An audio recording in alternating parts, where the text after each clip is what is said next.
Ladies and gentlemen, welcome to the Ann Arbor Mentality Podcast. Today we got a special treat for you, Ann Arbor legend. He comes from way back. I think he's a player from the Himalayas, all way back. Welcome my man Larry. Larry Austin's on. What's going on, Big L? What's up, fella? What's happening? Welcome. It's good to be here amongst the legends. Yeah, happy to have you on the show. Happy to have you, brother. It's cool, y'all doing. It's cool, y'all doing this, man. It's dope, man. I like this, man. Appreciate it. Yeah. You know, I thought with y'all music, I thought at least I would have had some theme music in the background or something. Ed will put it in. Yeah. Take care of that in post. Yeah, right. Oh yeah. No doubt, man. Yeah, but welcome, man. This is our second season. The first season was all audio, and we just transformed over to now still audio, but we're doing the YouTube now with the video. So you're our third guest now for that. Yep. Okay. Yeah.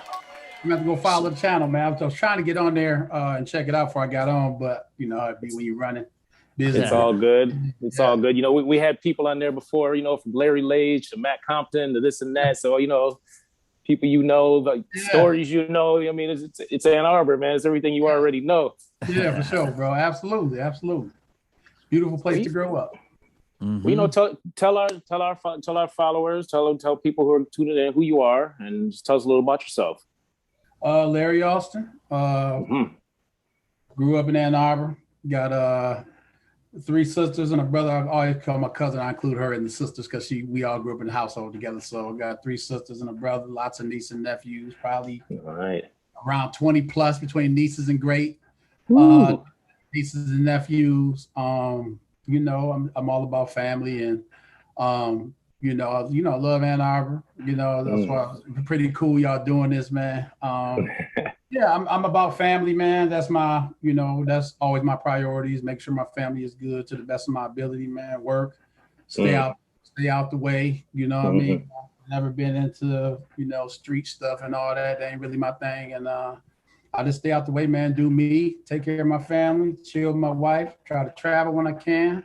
Waiting for this things to clear up a little bit. I thought we was going the right direction so we can get back out there and enjoy a little bit, but look like we might have to pause a little bit, man. And like I say, man, I'm about trying to empower and uplift people, man. You know what I'm saying? It ain't through like no structured thing, you know. I'm definitely a God-fearing man, believe in God wholeheartedly, you know, I'm a minister in my church, and you know, that's who I am, man. You know what I mean? Like I say, I'm just a regular old guy. You know what I'm saying? I like to think I'm a hard worker. Okay. Yeah, that's what I'm about, bro. That's what I'm about. All right. Well, so were you born and raised in Ann Arbor, like from? No, actually, what brought us to Ann Arbor, my dad was in a band called Shotgun. And that's right. Yeah, I was born in Cincinnati, Ohio, and my dad and them, they moved up here because you remember when the Nectarine Ballroom years ago used to be called Second Chance. And they used to play there. So they came up here to play and follow their music and try to pursue their music career and dream. And then my mom moved up here. Then I moved here about 2 years old. So pretty much all I know is Ann Arbor. Yeah, but my dad was following that music, and that's what brought our family up here in Ann Arbor, man. So yeah, speaking of theme music, they became 24 Karat, right? Well, 24 Karat was first, and then some of the band dismantled, and then they formed Shotgun. Oh, okay. Yeah, have you heard that 24 Karat Black album? Listen, I listened to it today. I'm gonna tell you something. You want to talk about theme music? I made a beat from a sample that I heard from it today. That's so fire. Oh my God. I'll play it for you. I got it right here. Yeah, please do. And it's crazy. If you listen to the whole album, you hear so much influence in so many other hip hop artists that's used it. Just play it. Yes. Just listen to the whole album, and you'll be like, "Oh, I heard." Well, you're gonna trip out. Yeah. Like they never really made it big, but the samples, they're crazy how much music got sampled. Diggable Planets. Yeah, it's Diggable Planets. Nas is coming. Kendrick Lamar. It's a ton of music sampled off that. You know, I don't know how the music game go. It ain't, it is what it is. But you know, it was crazy with the Nas Is Coming song, the song with him and Dre did. Yeah. So I'm driving to work one morning. Actually, my mom and dad dropped me off work. We used to share a car, and they dropped me off at work. We driving down 94, and I'm playing that. I'm playing it a little faintly, and all of a sudden I hear my mom say, "Larry, listen." And I'm like, "What?" She said, "No." She talked to my dad because my dad named Larry too. Larry, listen. And I'm like, and he like, "What?" He like, "What?" And then he said, "Turn it." My mom said, "Turn it up." And I turned it up, and he was in the car. He was like, "What?" And then he started. And then he started plucking the bass riff because that was his bass riff. You know what I'm saying? He was that was his first time hearing it, man. It was really a trip. I'm like, what? It's like that? But you know, he never got or benefited something from it. But you know, it's cool. You know what I mean? And you know, he ain't getting royalties or nothing like that from it. Or you know, but you know, anybody bitter. It's just how the music business go. You know what I'm saying? Like, and that's how it go. You know, that was 1973. Yeah, the year I was born. You know, the year I was born, man. So, yeah, but that was cool, man. But yeah, that was my pops. That's what he was about, man. But he ended up before he passed. He was deep into the church, playing bass in the church, man, and that was his thing. He really turned his life around. You know what I mean? So he was a monster. Yeah, he was, man. And I ain't just saying that because my pop, like, he was nice on that bass, bro. He was nice, bro. Woo. Yeah. Seen him on some church service when that spirit got in him.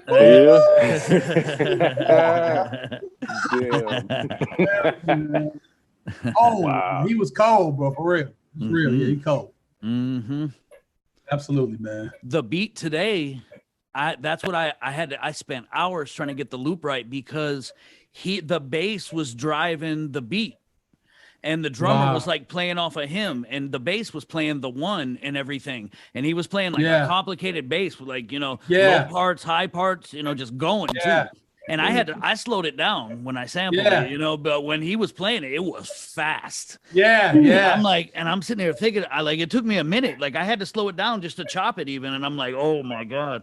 Like it was really impressive for real. Yeah. He was a hog on that boy, man. It's a dude on YouTube that actually, does a cover of one of his bass riffs. You know what I mean? And it's a girl named, I think her name is Cindy, it's something. She was from overseas. And Cindy Boogie, I think, or something like. She on YouTube.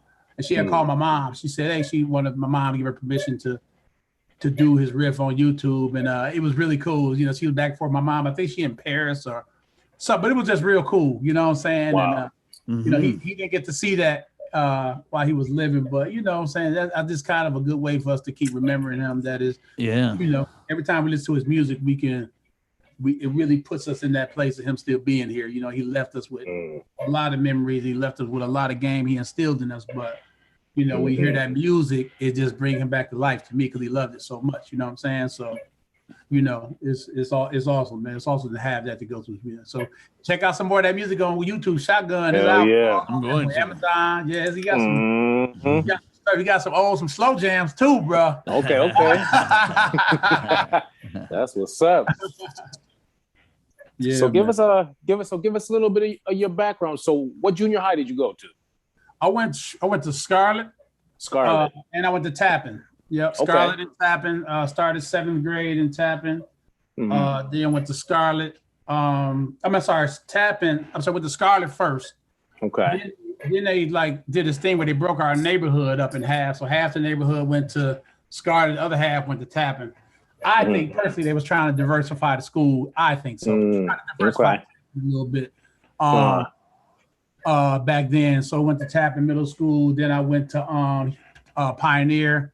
Then finished that here around 91. All right. How was that Pioneer experience? Man, it was good, man. I'll be honest with you, man.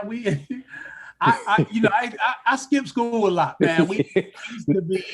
I don't believe it. 10th grade was fun though, man. Like running around with JJ, Jermaine, them, Kai, Sid. We just used to have fun, man. And,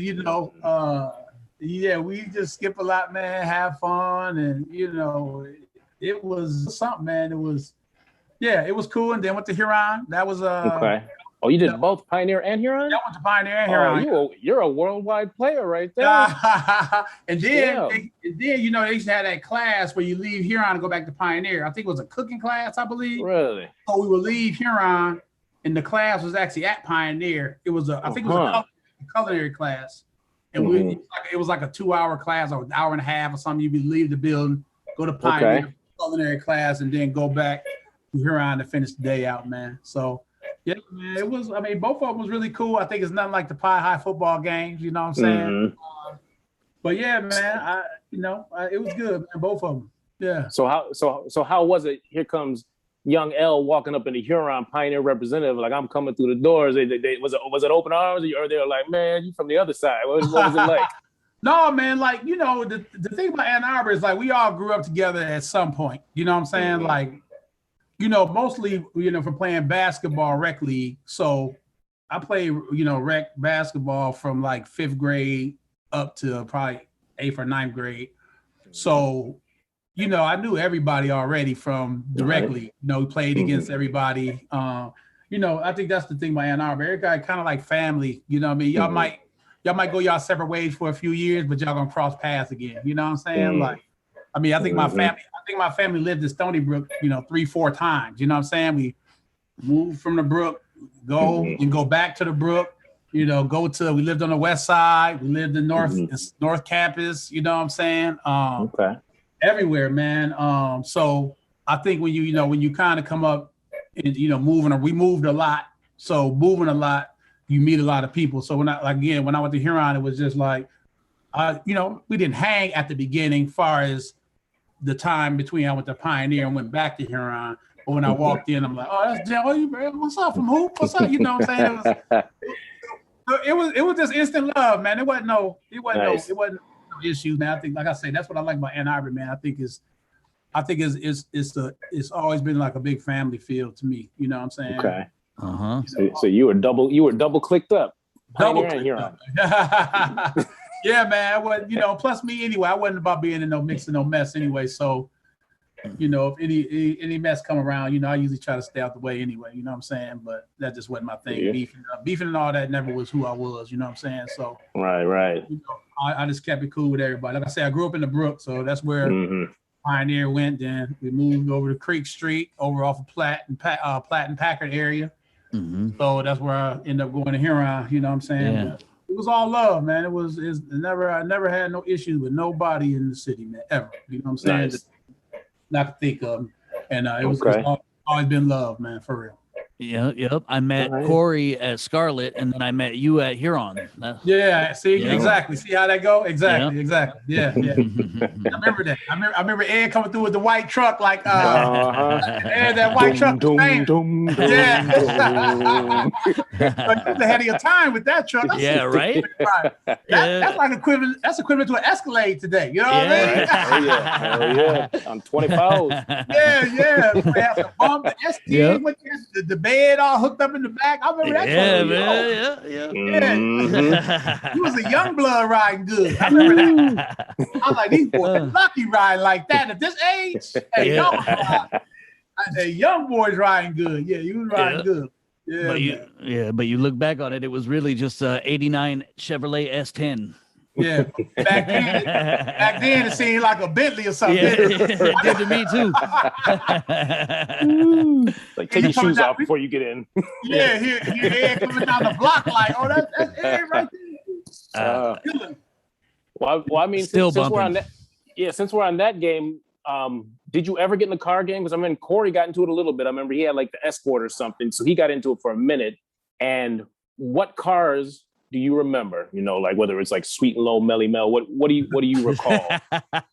Cars from Ann Arbor. He said Sweet and Low. I'm talking about back in the game days, like you said when Ed was. You know, which cars stood out? You remember? I mean, we all could talk about that. I mean, remember things was simple as the Escort GT with some fatties. He was gold. You know what I'm saying? Then cats got with the Nissan trucks and the Geo trackers and the sidekicks, and they threw the fat rims on the sidekicks, threw the color rags on the Jeeps, and it was all like back in the day. You know, there was cold rides. You know what I'm saying? I wasn't riding back then. but I was a passenger at that time. but man, them cars, and I remember this one bro used to ride by Pioneer, man, and he had the most loudest sounds because he had a Nissan truck. He'd ride by that boy every day. And he'd be on Stadium. We'd be in the classroom, bro. I swear to you, bro. To this day, I don't think I ever heard a system like that, bro. We'd be in the class, everybody get up and run to the window. Cause it'd be like, but he was, you know how the school sit, and he was in the Stadium, bro. Every day he used to ride by that boy and beat the block down. And we used to be like, to this day, man, I ain't never heard nothing like that, bro. The Nissan truck with the fatties, man. You know what I'm saying? Then I remember cats was cutting the tops off the trucks, making them convertible.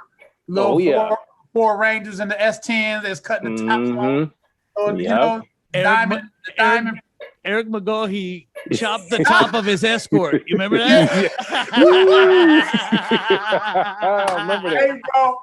Man, I remember the day he cut that top off. His dad kept telling him, yo, bro, hey. He said, I'm gonna get you together, just wait. Eric couldn't wait. Eric, he liked to do what he want to do when he want to do it. So, you know, that's been my best friend. That's been my best friend almost 35, 40 years. You know what I'm saying? Wow. Mm-hmm. So, man, he pulled up at my house, man. He had cut that top off, man. I remember the first night we went out in that boy, it rained. He didn't rainproof the top, so it just collected water, bro. And by the night, it was just gushing in that boy. And I'm talking this was one of them nights when I'm talking about heavy duty rain. And man, man, we cracked it up, bro, that boy, man. Yeah. Oh, man. After that, he got the Monte Carlo. You remember his dad, God rest his soul, he just passed away not too long ago. No. He used to do all the interior. Yep. Here got the white Monte Carlo, piped it out with the leather and white leather seats, but didn't do nothing with the engine. So we used to be riding with E, and man, he had a whole street just smoked up. You know what I'm saying? But man, you know, but the crazy thing about him, man, is like now he done started a business, man. He just started his construction business, and he got his contractor license, man. He still works. All right. But he always had that mentality of like a go-getter. I'm just gonna go do it. You know what I'm saying? Like, that's my best friend. But I tell you what, I draw inspiration from that brother because he go get it, bro. Like he say he gonna do something, and he just up and do it. He talk about he's talking. I'm gonna start a business, right? Pandemic hit. He in the crib on the computer, taught himself everything, man. Bought himself a laptop, taught himself how to use it. You know, got himself certified to be a contract. I mean, he did all this by himself, bro. And I watched him like, and that's my dog. But I was in awe of what this brother did during that pandemic. So it's like, you know, it's funny because it's like, you know, he started out the Escort and got his body, but now she got a Benz, got a nice crib, and okay, you know, he's doing his thing, man, and he's self-made. You know, he grinded. Okay. So, you know, it's funny we tell all the story about the Escort because that always come up, man. But he's still the same guy who's in that Escort, though. You know what I'm saying? Man, hey, that shop over there, they had that shop in Ypsi. His brothers worked there too. They put my Monte Carlo, it was a GT one, some GT seats in my truck. Okay. They were the ones who installed it back in the day. Yeah, his dad. Everybody that got piping done or any of them seats done, his dad did all that work, man. Yeah. He was a great man, bro. Yeah, he's a great man. Man, Ed and I were talking. I had to hit up your brother the other day. We were trying to figure out, we never heard whatever happened to Champ. So I hit up your brother on Facebook, and I was like, whatever happened to Champ? Well, you know, we're trying to reach out to old school homies. Like, whatever happened to him? And he hit me back. He's like, Champ, you talking about Chrysler Stadium, Champ? And I'm like, yeah, that guy. And he's like, oh, man, I don't know. But like me and Ed still talk about it this day. I don't know if you were there, you heard about it, Chrysler Stadium. I mean, I'd rather let Ed tell you about it. Did you ever hear about that story with his amigo? Yeah, I know that amigo used to bang. Ooh. That thing, yeah. That thing was louder than the whole PA at Chrysler. It took over the whole graduation. Like the PA was mad loud. Yeah, and he was just quadding. It was like it took over everything. And they did an announcement. They had to like go out and tell him. And you could hear him still driving away when he drove away. Yeah, in there. Yes, that amigo was legendary, man. That amigo was crazy. 418s. What, that what was in there? 418? 418s. Bro, I ain't seen an amigo around in forever, bro. No back seat. Yeah, no back seat. I remember that boy. That boy was man. That boy banged, bro. I remember that. Zuzu amigo.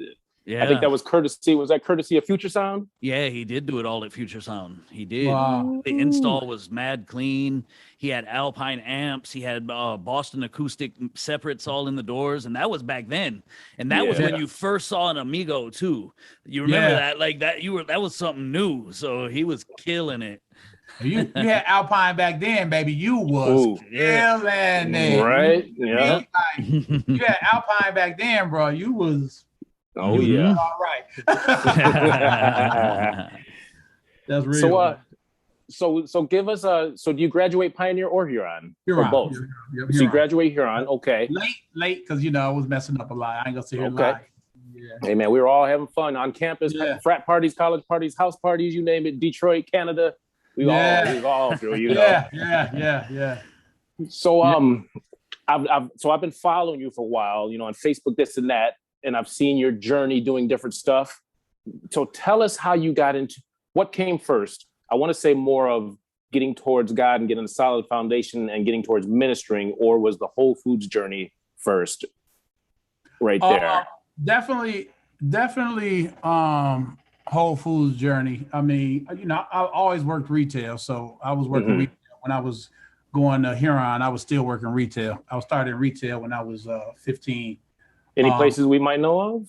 I worked at Farmer Jack. Remember Farmer Jack on right across the street? Right across the street, right across from Future Sound. Right across. Oh, that one. Oh, okay. That Farmer Jack. That corner, Packard and Carpenter. Wow. So, I worked at that Farmer Jack. I started when I was 15, so I was still going to Pioneer and working at Farmer Jack, and I was going to Huron working at Farmer Jack. So I worked there from the time I was 15 till I was 21. Then I started working at Arbor Farms Market on Stadium, right there at Stadium and Liberty, the little Arbor Farms, the little natural food store. And then I just got to the point where I felt like I wasn't moving nowhere, wasn't no advancement. You know what I mean? So my boy Yomi hit me up like, man, you should try this place called Whole Foods. I'm like, you know, all right, I'm gonna check it out. You know what I mean? And so I went over there. And I walked in there, man. I was like, man, what's up with all these hippies, man? You know what I'm saying? I'm like, this, and I always tell people I smell spices, and everybody was hugging each other. Ann Arbor. But man, I natural deodorant. Because when I first applied there, I didn't get hired. I applied for a job, and they didn't hire me. So I went back to Arbor Farms, like, man. And then I was that the one in Ann Arbor you applied to? Whole Foods? Yep, right there, the Trader Joe's now, right on Stadium, the little boy. Yeah, right at the bend there, right? Yep. Where And then I went back, and then they called me another week later, like, yo, we got another position. Would you like to interview? And I'm like, yeah, you know, let me come on over here and see what's up. You know what I mean? So man, I got in that boy, man, and man, I just instantly just fell in love with working there. You know what I mean? Like back in the day, you know, my goal was getting to the plant. Ford, GM, Chrysler was the goal. You know what I mean? Because back then, everybody worked at the plant was getting it. You know what I'm saying? They was all it. You know, the old heads had the conversion van and the nice cruising boy, the Lincoln Caddy, motorcycle house. You know what I mean? Yeah. So that was my goal, man. Was really back in the day getting to the plant or getting to the hospital. You know what I mean? But you know, I got in the Whole Foods and it started presenting opportunity, man. So I just started going at it. You know what I mean? And you know, so I worked there and then just start moving up through the company, man, just grinding and start buying, then start being assistant manager in the grocery department. And then I went out to West Bloomfield, worked out there for a couple of years, came back to Ann Arbor, and then went way out to I was working in Troy. So I was worked in West Bloomfield, Ann Arbor. Then I went way out to Troy and worked out in that store for a while. Then back to Bloomfield. Then I went to St. Louis actually and worked at that Whole Foods for about for a whole summer. Yeah, just for like a summer. Oh, you was getting some of them St. Louis ribs out there. Yeah, yeah. They asked me to go down there for a few months. So I went down there for a few months, man, and it was a good experience. I wasn't planning on it. I was just really like, can you go for a couple of days? I'm like, cool. Next thing you know, I'm down there for 3 months. But I'm glad I did because I never lived away from the crib, and I'm even as an older guy, I never lived away from home. So I just it was good to get out and see something different, be in a different city for a minute. And then the crazy thing is, while I was working at Ann Arbor, within the first few years, I went to a meeting in Chicago, and they said, "Man, we want to do something different. What is it? What can Whole Foods do different?" And we all start coming with these store concepts, and we came up with concept. And then so the dudes from Chicago and us came up with like, man, we see kind of this little gap in food or this kind of access in Detroit. They was relating it to their experience in Chicago. And so it was just kind of concepts at the time. And then fast forward about 8 years later, we actually had manifested into really opening a Detroit store. Amazing. And it wasn't like we kept talking about it through the time. It just it popped up a little bit, pop up here and there. And then and I think Stabbin might have reached out to one of our CEOs or something like that. And they start talking about it. Then we start having meetings about it. And like we really was down there in the community probably like 2011. Then it just turned into a real thing. Then they announced it. I told them I was putting my name in for it. And I got the position, man, and got down there and got to working in January 2013. Congratulations. Wow. Yeah, man. Congratulations on that. Huge. Yeah. I mean, yeah. So for something like that, did they do the whole little tape cut and all that stuff in Detroit and all that for it? Yeah, we break bread instead of cut tape. So we do bread breaking. Yeah, they do. Okay, bread. Break bread. Yeah, literally. Yeah, literally break bread. You know what I'm saying? Okay. And they wanted to be inclusive of the communities. It was like we had prayer out there, and had a rabbi out there. We did the groundbreaking. We had Indian, the Native American demographic representative. It was just like inclusivity was what it was about. You know what I mean? Nice. It was a lot learned from that experience, man. But it was something, a lot of work, man. It was it was something, man. That's something. That Ann Arbor mentality creeping in there too, Yeah, right. Yeah. For sure, man. I think like, growing up in Ann Arbor, you get exposed to a lot of different people. To me, Ann Arbor exposed you to everything. So you can deal with people from all walks of life. You know what I mean? But I tell you, Detroit was the biggest blessing that ever happened to me, as far as just opening my eyes up and being aware. And it made me more grateful for what we had in Ann Arbor.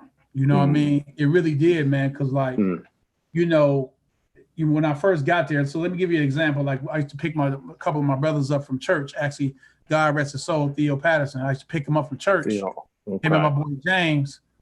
They was living in Detroit at the time. I pick them up from like the 6 Mile or 7 and Woodward area, and I pick him up. James, one day we was riding to church. James said, "Watch this bus pass these people up," and I'm like, and the bus just rolled past people sitting at the bus stop, and I'm like, what? Wow. And then I start hearing the story. My team members coming to work, man, the bus didn't come and blah, blah, but it made me think like, when we grew up in Ann Arbor, AATA always came. You understand what I'm saying? Like, it never was a time Ann Arbor AATA didn't come. If you needed an ambulance or a cop, they was there within minutes. And it was night rides. Huh? Night rides.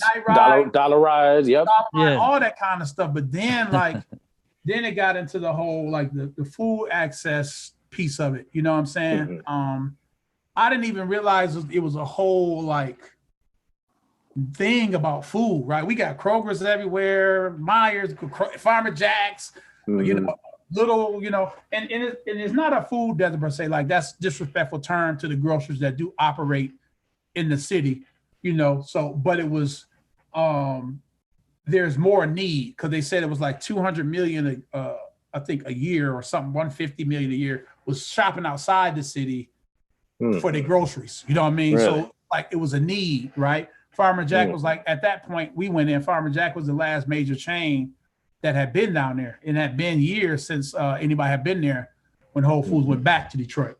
So, we was there, Myers is there. I think Myers got 2 stores now. They about to open a third one on Jefferson. So it's like, but it was just something, man, to see, you know what I mean? Like, I never even thought about any conversation really around food or like access to it, because it was just all around us growing up, right? It was nothing for us to get.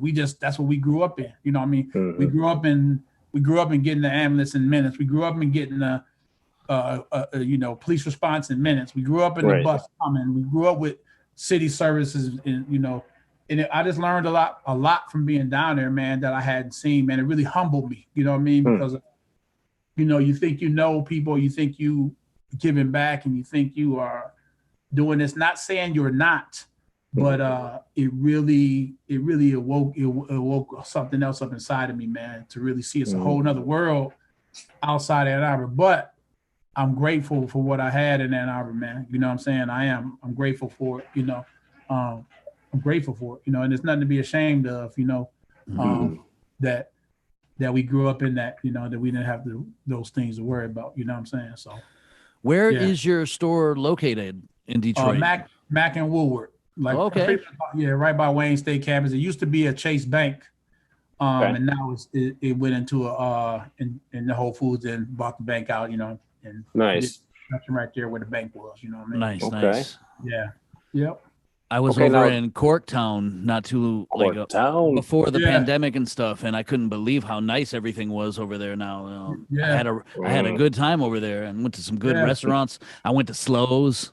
And threw down, love it. Classic. A lot of good. Again, like that's what I'm saying. That whole conversation around food, the food trucks, the entrepreneurs, that's getting a chance to open restaurants down there. A lot of Black-owned restaurants, and food is a big part of the resurgence. You know what I'm saying? Food trucks, whatever. You know what I mean? Food.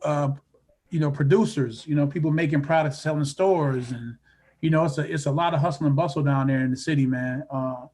It's really like no other, man. And really, the sisters down there, man, they in their bag, bro. They really got this creating. The sisters is down there. My homegirl Shayla Scent, man.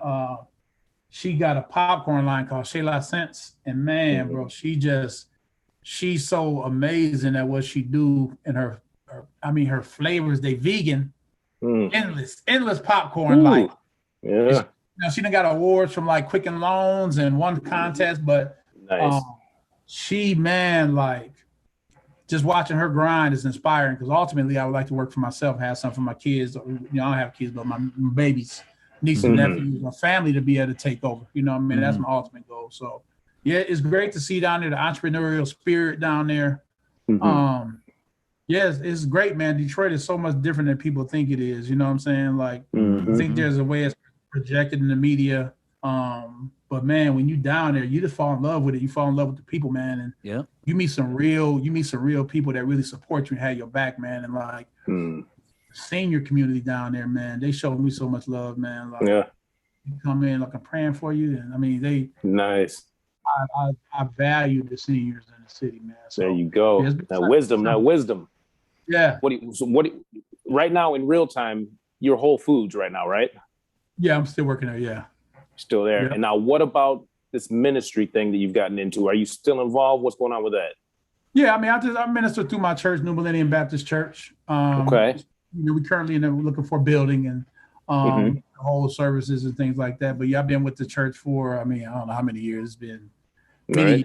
With my pastor's a great man. And I hold him down. He done mentored me a lot and showed me a lot, man. And he's a real dude, not puffed up. We go do something, he gonna be right there with us and get his hands dirty, Good dude. Just if he wasn't my pastor, he'd be my man. You know what I'm saying? It's important to me, man. God is important. It's number one in my life, man. And no, it ain't about being perfect. It's just about, just trying to be better. You know what I mean? I think people get twisted sometimes that you start getting into the church that you done found and you done made it, man. You're gonna stumble, you're gonna make mistakes. But it's just about getting up and keep pushing, man. You know what I'm saying? That's what it's about. It ain't about all that puffed up stuff. I'm better than you. And no, brother, I'm just trying to make it just like you. I got issues just like you. We all just trying to, but God is my source. That's where I go back to when I find myself falling. You know what I mean? So that's what it's about, man, for me. You know what I mean?